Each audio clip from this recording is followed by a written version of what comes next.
Hey, what's up, my bones? It's your favorite neighborhood pirate wolf boy, SilverDFanng, with more YouTube reactions. This time around, we got Wrestling's Worst On-Air Romances by Wrestling with Wregret. Love this channel, been watching it for years. This was fun. I completely forgot how insane some of these romances were. Enjoy.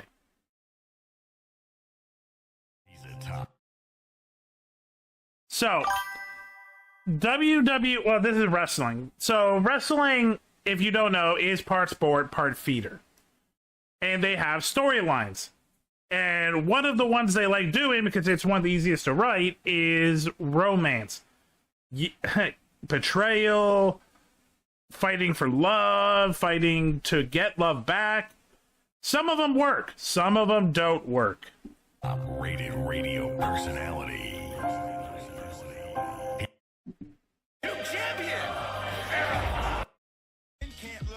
You may have a love of certain There we go. wrestling. I mean, think about it. For many of us, wrestling may be our first love or our biggest love. You may have a love of certain wrestling or matches. Some folks have found love through wrestling. And of course, there's all that on-screen. Yes, that was a real romantic line. Perry Saturn dating a mop. Wrestling is weird and awesome. Romance. Yes, we've seen lots of love blossom in professional wrestling over the years. I'm not talking about the behind-the-scenes relationships, but the ones that strictly exist in kayfabe. The ones between a pair of performers playing a role like any other actor. Sometimes there's chemistry there, some kind of spark that makes you believe it'll really work out, and well, sometimes there isn't. And yeah, don't trust Rick in relationships. It never wins well for the women. With that in mind, I'm going to rank them the top 14 worst on-air romances in wrestling history. The number this week is 14 because, you know, Valentine's Day was on the 14th. Makes sense. And before anyone says his name, let me tell you right now, Kane's relationships are hereby retired on this channel. No Chyna, no Tori, no Lita, no Katie Vick. Yeah, let's just say Kane, WWE creative put Kane in a lot of uncomfortable relationships, including a dead woman, as you see here, a pregnant woman who with his baby, and they lose the baby. Yeah, it's bad. They've all been beaten into the ground and are not showing up on this list. Time to retire the number, folks. There may never be another quite like him. Let's begin. Number 14, Mark Henry and Mae Young. Oh, if you want God. a classic example of how I forgot about this. Can be with their booking when they want to be, look no further than Mark Henry. The world's strongest man caught a lot of heat early in his career for his abilities and his conditioning, and after a while, the company's solution appeared to be, we'll make him get into shape or he'll quit trying. Yeah, WWE had a big fat shaming thing going on. By the way, this man is the world's strongest man. That's his, like, that's his whole thing, but also he is a former strongman. And they're like, okay, fatty. Vince McMahon had a big thing about muscular men. He loved bodybuilders. And it really made everyone else either work harder or give up. Because if you weren't an oily man, Vic wasn't staring at you. Thus, sexual chocolate. Given the nickname after his lust for Chyna reached uncomfortable levels, Mark spent months portraying a ladies' man / sexual addict, culminating in a relationship with old person Mae Young. Their exploits mostly included canoodling, boinking, and stooping. Then Mae became pregnant, birthed a hand in one of... Oh, fuck, I forgot that. Yeah, this really happened on TV. Mark Henry, in his, like, late 20s, early 30s, dated Mae Young in her 70s, and... yeah. Wrestling's all-time bizarre bits and got powerbombed through tables while Mark was sent back to developmental for a spell. It's certainly one of the weirdest pairings in professional wrestling, but I'm keeping it pretty low in the countdown because I'm not sure I would call it bad. I mean, give Henry credit for going along with the bit, probably saving his career in the process. Just think, if we didn't go through this, we might not have had the Hall of Pain or the salmon jacket. Number 13, Murphy and Aaliyah Mysterio. I don't think I know this one. It was a strange time for everyone, with lots of change and uncertainty. Did you know you can pet me? Who didn't have to Check worry out about the such Pet volatility Cafe. were Seth Rollins and Rey Mysterio, because that shit went on forever. The Raw's Mysterio program carried the Raw brand through much of that early pandemic era, featuring the exciting in-ring debut of Ray's son Dominic, and of course, yeah, tell us again about gory self-mutilation. Oh, right. Yeah, I learned about this later. At this point, I was not watching WWE. In kayfabe, they poked out Ray's eye. That is... Oh, wait, I don't know if I should show it. Let's just say in his hand is a plastic eye out of his eye socket, and that's supposed to be them ripping his eye out. Guys, but the angle took a big twist near the end when Ray's 19-year-old daughter Aaliyah got caught up in the drama. We'd see her show care and compassion for Seth's disciple Murphy. Murph and Aaliyah eventually became star-crossed lovers, their love forbidden by a vengeful father and a meddling messiah. Until that November, when Murphy finally broke free from under Rollins' thumb, beat him in a match, proved his worth to Papa Ray, then he and Aaliyah were both taken off TV. The angle was dropped, Aaliyah was never seen again, and Murphy only... Here's the funny thing. Murphy also, I can't remember his real name. If you know anything about wrestling, you probably heard about Dommy Mommy Rhea Ripley. This is Rhea Ripley's actual husband. Made sporadic appearances in 2021 until his release. From the moment the angle began, people had their reservations. Some folks thought that the love storyline was an unnecessary addition to the Seth and Ray angle. Others couldn't see the chemistry. Ironically, Rhea also had an angle about one of Ray's kids, and kind of romantically. Weird. Between them, while most people criticized the massive age difference between the happy couple. I mean, even Murphy himself has said he was hesitant about kissing Aaliyah on camera because he was afraid of looking like a creep. It is annoying the Yeah, she's 19. Angle was cut Weird. right at its emotional high point. Then again, maybe they were doing us all a favor. Number 12, Vince McMahon and the Divas. Back in the day, fans delighted in seeing this one, I'm just going to say it right now, this one's creepy for so many reasons. One of them being, remember, Vince McMahon was the actual boss, and he had control over creative. Just remember that. Evil chairman Mr. McMahon tried to sabotage our heroes only to end up with egg on his face. But far less entertaining was his decade-long obsession with casting himself as some kind of hulked-out Lothario. More Los, less Jose. It began with a classic storyline that began in late 2000 when Vince put his wife Linda in a catatonic state so he could snog Trish Stratus all the live long day. He ultimately suffered for his transgressions at WrestleMania 17 when Shane, Linda, and even Trish herself got some payback. And as transparently self-glorifying as the whole thing was, at least it ended with a satisfying... Yeah, it ended in a satisfying thing. But let me, again, for months, this 56-year-old man put himself in the role of making out with this hot, attractive blonde woman in front of his actual wife while she has to just sit there pretending to be catatonic. Yeah, it was uncomfortable. By conclusion, the same could not be said for the alarmingly high number of public repeat offenses, however long or short. Whether it was making out with Tori Wilson on her first night of the job, getting a table dance from Stacy Keibler, tonsil hockey with Sable, canoodling with Candice Michelle, and so on and so forth, Vince's on-air... Their actual boss. This has to be illegal. Flings became less captivating each time. Who would have guessed that horny old men were not best for business? Number 11, Paul and Katie Lee Burchill. Don't know this one. Controversial because things between these two folks were only implied, but come on, we all know what was going on. Back in the mid-2000s, Paul Burchill found moderate success on the SmackDown brand as a swashbuckling pirate. It was awesome. Being written off in the summer of 2007 after a Mark Henry beatdown. It was awesome. Burchill came to Raw the following February. I remember this. Minus the pirate gimmick, and now with his kayfabe sister Katie Lee by his side. Oh, well, that's nice and wholesome. A brother and sister who support each other, who have shared dreams, and that is some interesting body language for a pair of siblings. The most beautiful man in the world, my big brother Paul. Every brother loves to make his little sister happy. Oh boy, there's only one other place I've seen that kind of look shared with a brother and a sister. Soldier! Apparently, the angle was meant to be loosely based on Sarah Michelle Gellar and Ryan Philippe's characters in Cruel Intentions. But damn, at least Catherine and Sebastian were... I'm Toff. Oh, I blocked out a lot in wrestling. The brother-sister thing is definitely not the worst. Step siblings, and given WWE's weird history of dancing around incest storylines for years, stay tuned, folks. I guess it was finally time to pull the trigger on that again. Watching this angle unfold in real time was one of the first times in my life I seriously questioned my fandom. But just 2 weeks in, the storyline was shut down as WWE officially went PG. We'll never know how far they plan to go with the idea, but my guess would have been too far. Katie Lee has said in interviews she was told the angle would be treated with respect, which, what does that even mean in this context? Like, the Lannisters? But even if we're to believe that WWE could ever do a story about incest in a tasteful manner, I think it's a bigger stretch to assume that their fan base wanted any part of it. Hell, I'd rather see Pirate Paul again. Pirate Paul was awesome. You bite your tongue. Number 10, Colonel Parker and Sister Sherry. You could call this next entry a fall.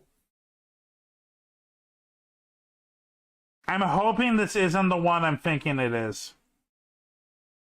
Winter romance, dipped in batter and fried up Southern style with a dash of amnesia thrown in for good measure. In 1995, the two managers represented a pair of teams. Okay, good. It's not the one I'm thinking. Sherry with Harlem Heat, Parker with the Stud Stable. Parker began coming on to Sherry, who initially responded with violence. But in a 6-person tag match, Sherry bonked her head and got that special kind of amnesia usually reserved for the most outlandish soap operas, or WCW apparently. Upon waking up, Sherry suddenly became infatuated with the Colonel and the romance was on. In grand wrestling tradition, things peaked with a good old-fashioned wedding outside the Little White Chapel in Las Vegas. But as the couple began to exchange their vows, in came Medusa to crash the nuptials, because as it turned out, Medusa was Parker's kayfabe bride first. Oh, I did the right thing. It's not like we're not married. If you're already married, you can't get married again. Sherry soon took time off to go to double marriage. Everyone is married. You're married. You're married. All to me. rehab, which, considering she showed up to those wedding segments wiggity wasted, maybe wasn't such a bad idea. But when she returned, it was the end of the hunt. Look, if I was told that I have to pretend to marry an old Southern colonel, I would be wasted too. Honeymoon period, as she and Parker were back to being at odds until they both faded away from WCW television. Number 9, Daphne and David Flair and Miss Hancock. Poor David Flair, the son of the Nature Boy, may not have been blessed with the same athletic prowess as his stepsister Ashley, but boy did WCW give him that Flair push nonetheless. After months of being booked way out of his depth with the NWO Elite and as a heavily protected U.S. champion, young David went off the deep end and found solace in his new friends, Daphne and Crowbar. Eventually, David dumped his screaming siren, leaving her for Miss Hancock. Keep in mind, this is the same guy who dated Tori Wilson earlier in his career. Can you believe this asshole? The love triangle culminated in a wedding gown match at Bash at the Beach 2000, one of the worst matches on one of the worst shows from one of the worst years of WCW's existence. Never forget how hard it was for the crew of this multi-million-dollar company to clean off all that cake. Some months later, Miss Hancock would fight Major Guns in a pool of mud where we learned that she was pregnant, just not with David's kid. Before the mystery could be solved, the angle was abruptly cut short without a resolution until the final days of the company when Stacy Keibler revealed she was the proud mama of a stack of Sean Stasiak 8x10s. Truly. Okay, so I wasn't watching WC. I've heard of this one. I did not actually see this one. Yeah, no, you didn't hear that wrong. Apparently she was pregnant with photos. A bundle of joy. The storyline produced some jaw-droppingly silly content and proved that even the less good Flairs can still live up to part of their family legacy. Number 8, Val Venus and his co-stars. If there's a record for the most time in a single year a wrestler's will... Okay, I don't know if he'll say it. Val Venus is the wrestling porn star. That was his gimmick. Yeah. Really got him into trouble, then they would have to go to the porn star turned wrestler, Val Venus. Seriously, after debuting in the spring of '98, his first run of storylines boiled down to man sleeps with the wrong woman, pays dearly for it, repeat. First he made a film with Mrs. Yamaguchi-san, wife of Kai Entai's manager, a move that almost cost him his Johnson in that infamous choppy your pee-pee moment. Right, I forgot, yeah. Wrestling in the 90s was unhinged. Yeah, they tried to cut his dick off. Then later that year, Val stole Terry Runnels away from Dustin Rhodes, ultimately leading to the return of Goldust and the debut of Shattered Dreams. Ouch. Then finally, old Val played the ultimate head game with Intercontinental Champion Ken Shamrock by making a similar move with his storyline sister, Ryan. Look, porn just wasn't doing it for him. He had to, you know, touch some men. He had to fiddle in the cage. He had to fuck a lot of people. I can't think of any other innuendos. Val would go on to unceremoniously dump Terry and Ryan, which in turn would lead to the creation of the female stable PMS, which then led to the debut of their sex slave Meat, which was a pretty terrible gimmick. Yeah, that was a real thing. There was literally a all-women stable called PMS, and they had a slave named Meat. So, thanks Val Venus for all that. Now I've made 2 Sean Stasiak references in one video. What the hell? Number 7, Chaz and Mariana. Beaver cleavage. I'm kind of shocked I haven't talked much about this particular gimmick on the channel, but I mean, how could I not? This is some peak Russo shit. It's right up my alley. Way back in the summer of 1998, fans began seeing grainy black and white vignettes in the style of Leave It to Beaver. The former headbanger Mosh, now Beaver Cleavage, performed in a series of sketches with His name was Beaver Cleavage. His actual name was Beaver Cleavage. Are you? Oh my God. Mama Cleavage, featuring some implied incest that was somehow less subtle than when the Burchells did it. Does Mother's little hairy beaver want some of Mother's milk? But that's not the relationship we're talking about here. We're talking about what happened next. The gimmick died almost as soon as it appeared live on TV, and soon Beaver was going by his real name Chaz, Mama Cleavage, his girlfriend Mariana. And after flirting with an incest storyline, why not just ruin any chance of success these two would have by taking a hard left to domestic abuse? After a while, Mariana would come to the ring sporting bruises and accusing Chaz of hitting her, which led to a lot of beef between Incest to abuse. Oh my God, wrestling. These poor 2 wrestlers will never had a chance. he and the boys, despite his pleas of innocence. Finally, on an episode of Sunday Night Heat, Thrasher came back from out of nowhere to reveal some GTV. Ironically, yeah, no, this was his original gimmick, was as one half of a mosh pit duo.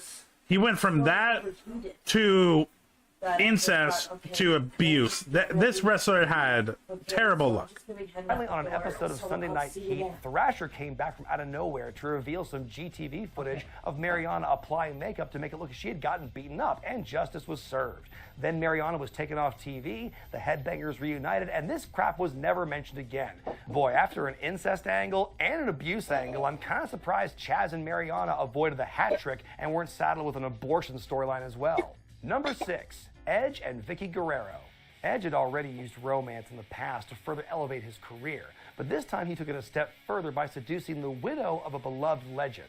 The romance between Edge and Vicky was sandwiched between 2 wrestling weddings. After SmackDown GM Teddy Long suffered a heart attack at the altar, Vicky Guerrero was named Long's replacement. She immediately got to work by punishing Edge with a world title match at Armageddon 2007, which he would win. From there, the cat was out of the bag, and Edge and Vicky's love could finally be out in the open, this gender-swapped version of the classic gold digger trope. The fact that Vicky's actions were being portrayed as disrespectful to the name she married into only made the union even more hated and uncomfortable for... Yeah, let's just say, I was watching around this time, and wrestling fans sometimes don't have any tact. Yeah, they teared Vicky Guerrero a new one. It was really brutal, and it's not Vicky's fault. She wasn't the one that chose this gimmick. To sit through. But the perfect union fell apart in the summer of 2008. Edge and Vicky were set to be married in the ring on SmackDown, only for Triple H to spoil another wedding by showing footage of Edge smooching a debuting Alicia Fox. Vicky went on to spend months making Edge's life a living hell as the general manager of SmackDown until they got back together at that year's Survivor Series, then split up again after... I mean, sometimes wrestling fans do really cool things, but yeah. After WrestleMania, when Vicky resigned as the GM of Raw, and Edge made it clear that because she no longer had any power, he no longer had a reason to stay married to her. In the end, it was just another way to insult Vicky, which was always in season during this time. Do you honestly think these people thought I could honestly be in love with a she-beast. While the romance Yeah, no, WWE, but a lot of wrestling, but WWE very much abused Vicky Guerrero. I mean, hey, she said yes, she got paid, but yeah, it went far. had its moments. It was just too unbelievable and contrived in so many ways. One of which being that Vicky hadn't caught on sooner. I mean, she was with the rated R superstar, for God's sake. No, that was Vicky Guerrero. Vicky Guerrero isn't a wrestler, but she was married into a wrestling family. She grew up around wrestling. So she definitely was trained enough to take a tombstone pile driver. It was also an example of the company going back to what had worked before and just recasting the roles, as a lot of this felt like a poor man's McMahon-Helmsley regime, with more fat shaming. Number 5, Brooke Hogan and Bully Ray. It's no surprise that Hulk Okay, this one was so dumb, but I kind of enjoyed how dumb it was. Hogan used his power in Impact Wrestling to get his friends a gig, but perhaps even more egregious was getting his daughter Brooke hired to share gobs of TV time with him. After dumping a fair amount of money into her failed attempt at becoming the next Britney Spears, the Hulkster deemed it worth a try to recoup some of those funds by testing her marketability in the wrestling world. Brooke's welcome into the company was harmless enough as she was named the general manager of the Knockouts. I mean, she looked over that division figuratively and literally. Several months went by, the Aces and Eights storyline was getting more intense every week, and suddenly it was revealed by Austin Aries that Brooke had secretly been dating Bully Ray for some time. You can imagine how upset Hulk was that his little girl was dating a wrestler. I mean, if she was going to date one of the boys, why not somebody who's 8 feet tall and a millionaire? Too soon? As I mentioned in my look back at Aces and Eights, the story saw Bully, who was a senior in high school when Brooke was born, Yeah, that's the other thing. Bully, the fact that they partnered Bully Ray with Brooke is weird because there was a lot of young talent in TNA that could have made it work. But no, they chose Bully Ray, who I believe is late 40s at this point. Hulk Hogan and Billy are closer in age. Bully gained the trust of the Hulkster as he continued to lead the charge against the invading biker gang. Then we got the big wedding that was crashed, all leading to Lockdown 2013, when Bully showed his true colors and revealed himself as the leader of A's and E's all along. I gotta give Bully and Brooke credit for eventually overcoming their noticeable lack of chemistry, but after the big reveal, you just gotta wonder what the point was of having Brooke in this role. My theory is that Brooke was kind of a stupid buffer for Hulk, because you see, brother, the Hulkster, he could see what was coming with Bully Ray, Jack. He saw the dagger coming, dude, but then he saw his daughter with his doe-eyed love for this wrestler pulling the do-rag over his eyes, brother. Though the first two acts of the Aces and Eights angle were some of Impact's best work at the time, the sad truth is it was derived from other storylines. The top heel marrying the boss's daughter to get ahead, Triple H and Stephanie. Big takeover angle, the New World Order. The Bully Ray reveal, higher power all the way. Well, hey, I didn't say they were all good storylines. The whole Bully Ray Brooke romance is a microcosm for the love affair with a past that wasn't even their own, and that special kind of nepotism that can risk bringing a company down if not handled properly. Number 4, AJ Lee and Daniel Bryan and CM Punk and Kane and John Cena. For much of her in-ring career, AJ Lee had to put up with a lot of crap. It's bad enough to be dealing with bipolar disorder in real life while also being booked as the crazy girl on TV. But how much of a mind warp Subtle is it to go from being WWE. told from the beginning that higher-ups had deemed her unfuckable to spending a year just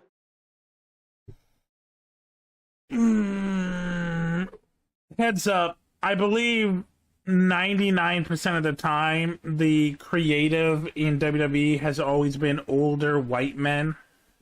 Yeah.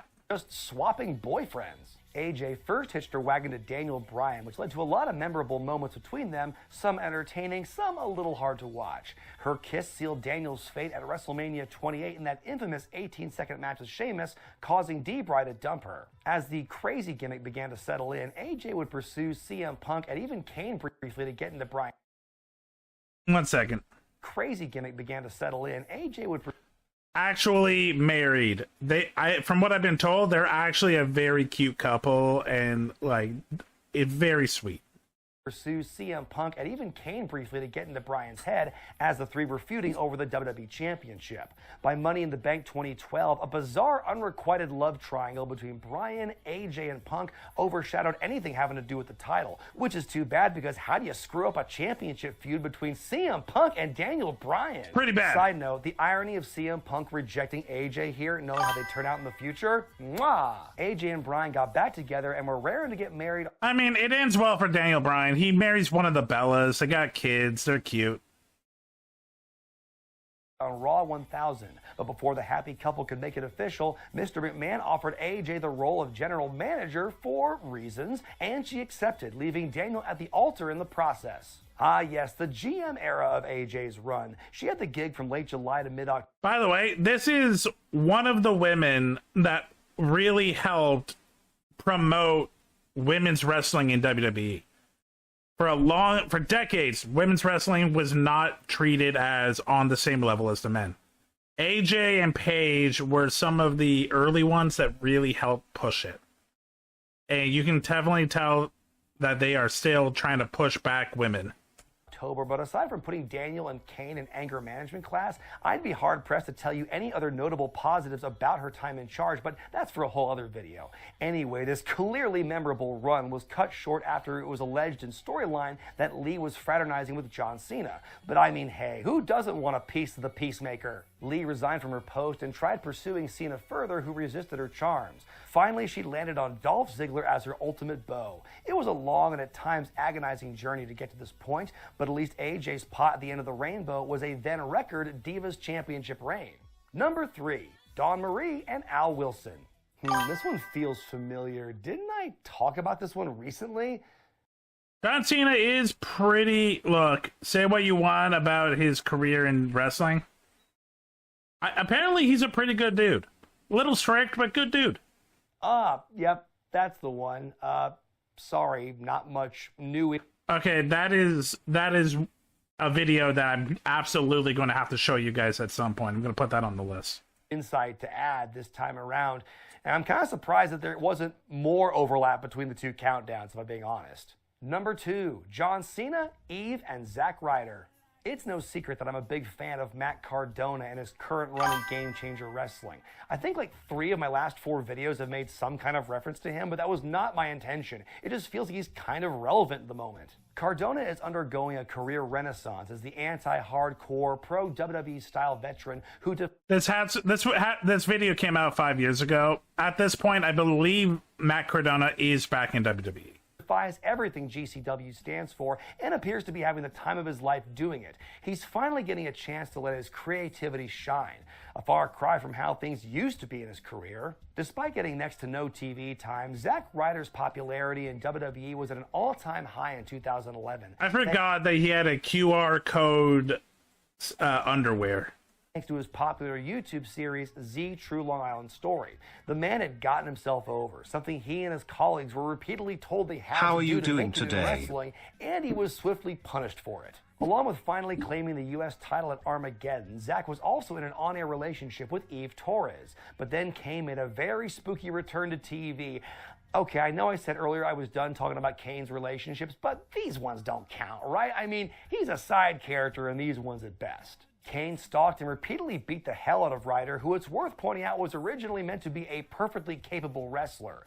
Kane moidalized the bum so badly he lost the U.S. title and ended up in a wheelchair. Damn. And then to top it all off, Zack's lady friend Eve had enough of him being a loser and fell into the waiting arms of Kane's real enemy, John Cena. Not only was Ryder made to look helpless and hapless in the storyline, but stupid too. Ryder would forgive Eve for messing around with Cena, only to take a trip to Dick Kick City at WrestleMania 28. It was crazy to see him fall so hard and look so hapless so quickly, but it felt like an appropriate moment for a guy whose biggest crime was becoming popular without an explicit push from WWE. And we wonder why he has a chip on his shoulder today. Before we reveal the happiest couple of all, or maybe it's more than that actually, here are a few honorable mentions.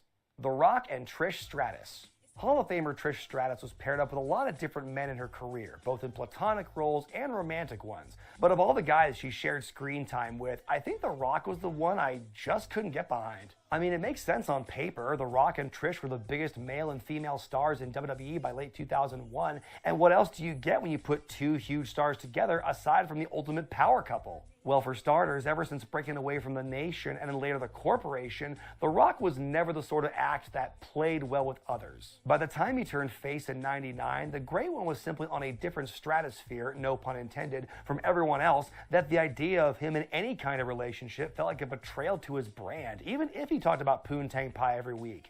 Rocky and Trish did have a certain level of chemistry, but nothing that felt genuine or like they were really into each other. Plus, the relationship, if you want to call it that, was so brief it was pretty forgettable. I mean, a simple search on Google doesn't come up with much about it apart from whether or not they relationshipped. QT Marshall and Allie. In its relatively brief existence, AEW hasn't done... I forgot about this one. I did see this one. ...too many romantic angles, but this one definitely hops into mind. In 2020, the Bunny stopped managing the Butcher and the Blade and began hanging out with the Nightmare family instead, which is weird they let her join since she debuted as part of a Cody Rhodes beatdown. Soon, Allie began linking up with coach QT Marshall. Theirs was an enthusiastic pairing, albeit a little hard to believe since it was relatively well known that Allie and the Blade were married. The couple's antics existed almost exclusively on Dark and didn't really go anywhere before Allie suddenly ditched QT without cause to rejoin the Butcher and the Blade, admitting she was just using Marshall for his money. I'm sure it was fun while it lasted to somebody. Steve Austin and Deborah. Remember when Deborah was actually going to be a third party in that Rock-Austin match at WrestleMania 17 before they nixed the idea about a week later? While she ended up being a non-factor, some theorized she was meant to be the catalyst for Austin's heel turn at the event, a theory that gained traction when Deborah ended up becoming part of Stone Cold's act after the pay-per-view. Despite being a legitimate married couple, I always found their on-screen chemistry to be a little off. Then again, that might be because Deborah was never a good talker and Steve can only do so much with what he's given. And aside from that, it further confused fans as to who the hell this new Steve Austin was. Incoming at the man break. who thought nothing of delivering stunners to everyone from Stephanie McMahon to Taz to Lita to Santa Claus was letting Deborah hit him with a cookie tray and order him to defend her honor. By the way, not only has he Stone Cold Stunnered Santa, he also has Stone Cold people as Santa in front of the troops.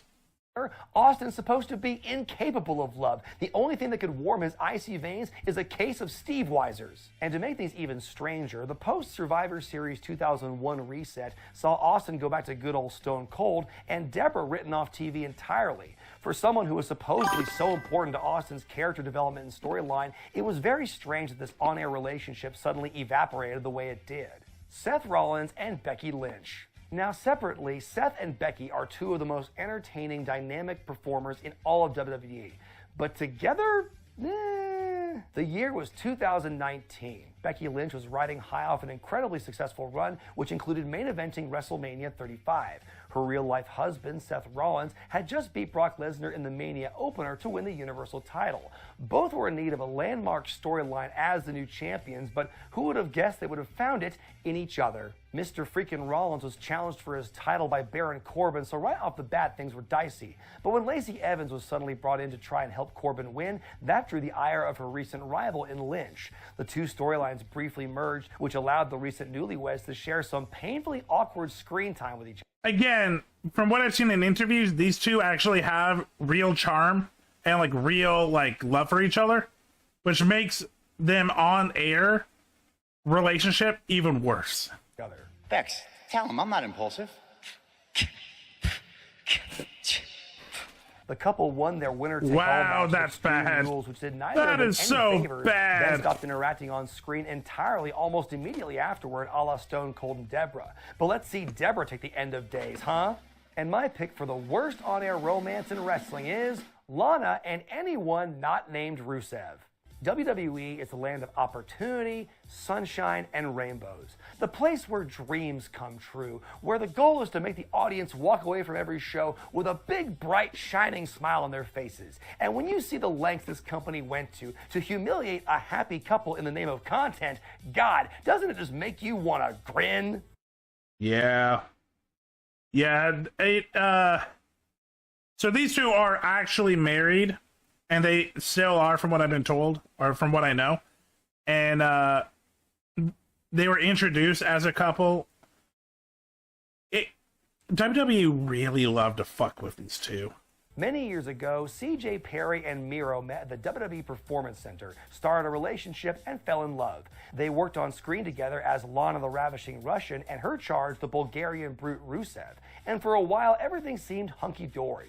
But when it was rumored that WWE saw superstar potential in Lana, that meant it was time to make Rusev the Mark Mero to his girlfriend's Sable. We talked Shortly about after that one. losing the U.S. title at WrestleMania 31 and his feud with John Cena, Rusev took his frustrations out on Lana and eventually dumped her. But within hours, Lana fell into the waiting arms of Dolph Ziggler. An absolutely inane couple of months followed, where Rusev brought in Summer Rae as a Lana clone, and Lana started to wear denim. Truly, it was a weird time. However, counterpoint. Yeah, it got really racist against Eastern Europeans. Rusev did give Summer Rae a fish. Take it. Take it. Take the fish. The thing was, nobody bought into this love rectangle because they all knew that Lana and Rusev were a solid couple IRL, and that these new TV pairings had all the chemistry of peanut butter and piss. Then in the middle of all this stupidity, Lana and Rusev made things even weirder when they publicly announced their engagement, blowing everything up in the... Yeah, if there's one easy way to piss off Vince McMahon and WWE Creative, is remind people that you're humans and not dolls that they play with. Process and forcing the company to kill the angle. In the short term, it relieved fans of having to see any more of that awkward acting, but in the long run, it spelled the beginning of the end for the couple in WWE. After he was prevented from capitalizing on the massive popularity of Rusev Day, Ruru got back with Lana, but came nowhere near the heights of their last run together. After Aiden English alleged that he and Lana hooked up in a hotel room only for it to be revealed that he was lying, the couple was put to the test again when Lana began to hook up with Bobby Lashley. I've already dedicated way too much time on the angle since 2019, and at this point, I'm ready to retire it right along with Kane's escapades. At least Lashley and Miro managed to escape the insanity relatively unscathed. However, counterpoint, the Lana-Lashley wedding was pretty funny. Ironically, none... Well, actually, no, Miro is back in WWE. The other two, not in WWE. Lana is not in WWE, and Bobby is signed with AEW right now. Intentional or no, WWE seems dead set on punishing this couple for simply existing, especially after their engagement derailed what I'm sure would have been a money angle by that year's SummerSlam. The fact that CJ and Miro are still together after being put through so much crap makes me think these kids are in it for the long haul, and only exacerbates why these relationship storylines involving Lana were the worst on-air romances in wrestling. Well, lovebirds, I know I missed a few bad romances in this countdown. Tell, don't kiss in the comment section below. I'm Brian Zane, and I'll see you next time. Yeah, so WWE has done some good romance, but more times than not, the memorable shit is when they really fuck it up. That was good. That was fun. Thanks for checking out this video. Check me out on Twitch, SilverDFanng, 2 N's in Fang. Check me out on Twitter and Blue Sky under the same name. Also TikTok. Have a great night.